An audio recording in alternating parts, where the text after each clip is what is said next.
Det er tidlig mandag morgen på havnen i Fredericia. Herfra skal containere i hundredvis fordeles til virksomheder i Danmark i løbet af dagen. EU har lavet regler, der skal begrænse antallet af udenlandske lastbiler på vejene. Men fungerer reglerne? Vi vil undersøge, hvor mange udenlandske lastbiler, der rent faktisk kører fra havnen. Niels Erik Madsen her er en af de danske vognmænd, der kører med containere fra havnen i Fredericia. Han kan tydeligt mærke konkurrencen fra de store transportvirksomheder, der kører med østeuropæiske chauffører bag rattet. Det er ikke fordi, jeg er bange for konkurrence. Jeg vil gerne konkurrere med mine danske kollegaer. Det er ikke noget problem med det. Men jeg kan ikke konkurrere med en månedsløn på måske 1.500 euro om måneden. På havnen i Fredericia er det tydeligt, at en stor del af kørslen foregår med udenlandske lastbiler. Store danske transportvirksomheder har nemlig fundet en smart måde at udnytte EU-reglerne, den såkaldte cabotagekørsel. For en udenlandsk lastbil må maksimalt køre 3 ture i Danmark, inden den skal en tur over grænsen. Men herefter kan den i princippet køre tilbage til Danmark og få 3 ture til. Og sådan kan den fortsætte helt lovligt og fuldstændig efter reglerne. Hvis der kommer en rumænsk containerbil til Aarhus og kører 3 ture i Danmark, så kører han til Hamburg om aftenen, og så kan man stort set møde ham igen i Aarhus, i hvert fald om ikke dagen efter, så dagen efter igen, og så kører han igen. Det kan vi jo se med vores egne øjne, at det er den måde, det bliver kørt på. Cabotagereglerne var egentlig lavet for, at lastbiler med gods til et andet EU-land ikke skulle køre tomme tilbage til deres hjemland. Derfor besluttede EU, at lastbilerne på vejen hjem måtte køre 3 ture med gods i hvert land, blandt andet for at reducere CO2-udledningen. Men i dag har store transportvirksomheder sat cabotagekørslen i system, så deres udenlandske lastbiler reelt aldrig eller sjældent kommer tilbage til deres hjemland. Og det er fuldt lovligt ifølge de store transportvirksomheders brancheorganisation. For os er det væsentligt, det er jo selvfølgelig, at man overholder de regler, som der er.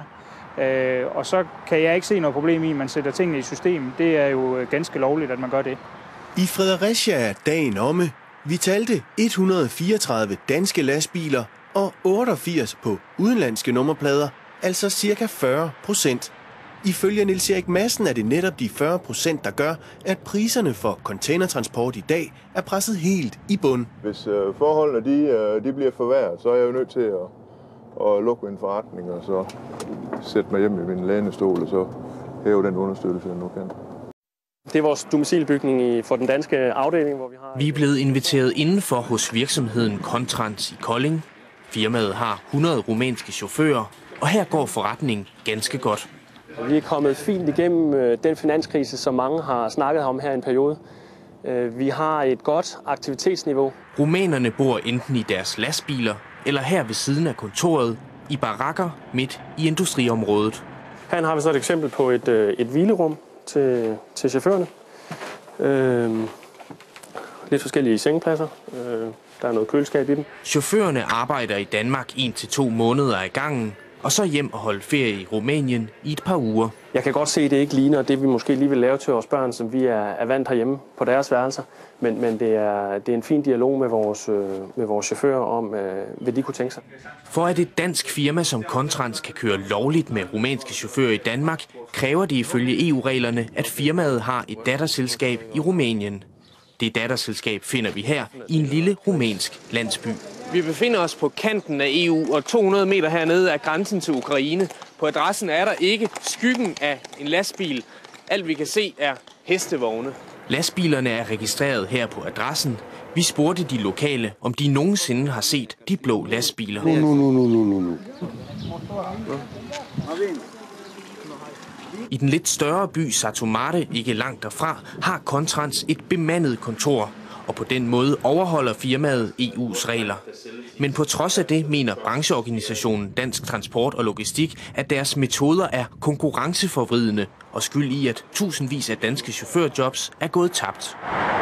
Og jeg går grundlæggende også ind for den grundtanke, der er med EU, med varernes frie bevægelighed, og for så vidt også arbejdskraftens frie bevægelighed. Men det skal ske på nogle ordentlige vilkår, og det skal ske på en måde, så man ikke fra den ene dag til den anden smadrer et vognmandserhverv. Contrans siger, at cabotagekørslen kun udgør en ganske lille del af deres samlede transport.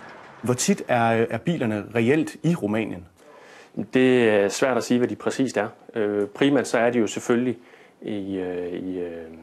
heroppe, hvor vi har kundeopgaverne i omkring Vesteuropa. Kan du forstå, at der er nogen, der mener, det er fup og svindel, når sådan en firmaadresse i Rumænien egentlig blot tjener til, at de kan køre med billig rumænsk arbejdskraft her i Danmark? Vi er en international virksomhed, der kører internationale transporter. Men på havnen i Fredericia så vi de samme Contrans-biler både 2 og 3 gange. I alt var firmaets udenlandske lastbiler på havnen 32 gange i løbet af dagen.